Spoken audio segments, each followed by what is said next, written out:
بسم اللہ الرحمن الرحیم۔ السلام علیکم پیارے بچوں، کیسے ہیں آپ؟ یقیناً ٹھیک ہوں گے، تندرست ہوں گے۔ پیارے بچوں، آپ جانتے ہیں ہم کام کر رہے ہیں اپنے اردو کے ریمیڈی پیک پر، اور جماعت ہے ہماری اول۔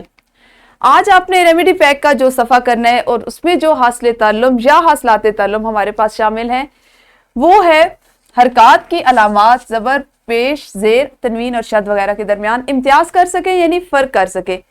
مجھے یقین ہے کہ جس طرح آپ کو ابتدا میں سمجھایا گیا تھا کہ ریمیڈی پیک کو آپ نے کس طرح سے مکمل کرنا ہے، آپ نے اسی انداز میں کیو آر کوڈ میں دی گئی ویڈیو کو دیکھتے ہوئے، لیکچر کو سمجھتے ہوئے اس صفحے کو مکمل کیا ہوگا۔ سب سے پہلے اس جملے کو مکمل کیا ہوگا اور پھر اپنی سرگرمیاں کی ہوں گی۔ جو بچے ابھی تک اس ریمیڈی پیک کو نہیں کر پا رہے یا نہیں کیا، ان سے ہم بار بار یہ گزارش کر رہے ہیں، ہماری یہ ریکویسٹ ہے کہ والدین ہمارے ساتھ تعاون کریں، کیو آر کوڈ میں دی گئی ویڈیوز بچوں کو دکھائیں۔ اس میں کوئی مشکل چیز نہیں ہے۔ اس ریمیڈی پیک کو کیسے کرنا ہے، اس میں دی گئی سرگرمیوں کو کس طرح سے کرنا ہے، یہ سب آپ کو بتا دیا گیا۔ آپ نے صرف ان کیو آر کوڈز کو سکین کر کے دیکھنا ہے اور بچوں کو یہ سرگرمیاں کروانی ہیں۔ بات ہم کرتے ہیں اس لیکچر کے مطابق آپ نے یہ دونوں سرگرمیاں مکمل کر لی۔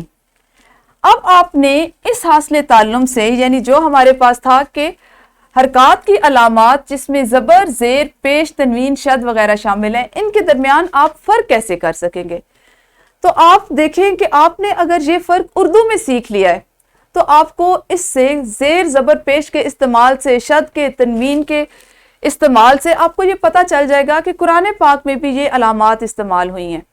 آپ کو قرآن پاک پڑھنے میں آسانی ہوگی، اور اگر آپ پہلے سے قرآن پاک پڑھ رہے ہیں تو آپ نے اس میں یہ تمام علامات سیکھی ہوں گی، اور آپ کو اندازہ ہوگا کہ علامات کے استعمال سے ہمارے الفاظ کی آواز جو ہے وہ بدل جاتی ہے۔ درست معنی اسی صورت میں ادا ہوتا ہے جب ہم ان الفاظ کو ان کی درست علامات کے ساتھ پڑھیں۔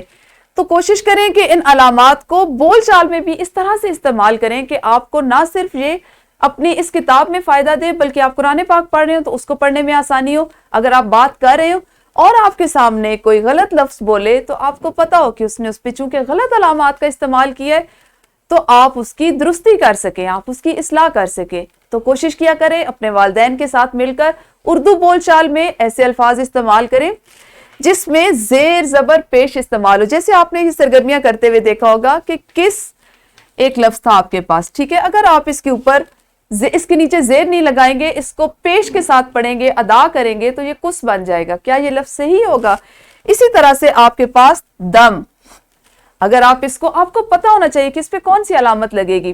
اگر آپ نے اس کو جملے میں پڑھا اور لفظ وہاں پہ دم تھا اور آپ نے اس کو دم پڑھا تو پھر آپ کو خود اندازہ ہوگا کہ آپ کا پورا جملہ غلط ہو گیا۔ تو ہم آپ کو یہ چیزیں اس لیے سکھا رہے ہیں کہ آپ کی بول چال میں، آپ کے بات کرنے میں، آپ کی گفتگو میں بہتری آئے اور وہ چیز آپ کی شخصیت سے ظاہر ہو۔ اس حاصل تعلم میں آپ کو یہ چیزیں سکھائی گئی اور اس سے آپ نے اپنی عملی زندگی میں اس طرح سے فائدہ اٹھانا ہے۔ اس کے بعد دیکھیں گے کہ ہمارا اگلا حاصل تعلم کیا ہے، اس میں آپ کیا سیکھیں گے اور عملی زندگی میں اس سے کس طرح فائدہ اٹھائیں گے۔ اس کو سیکھنے کے وقت تک اپنا خیال رکھیے۔ اللہ حافظ، شکریہ۔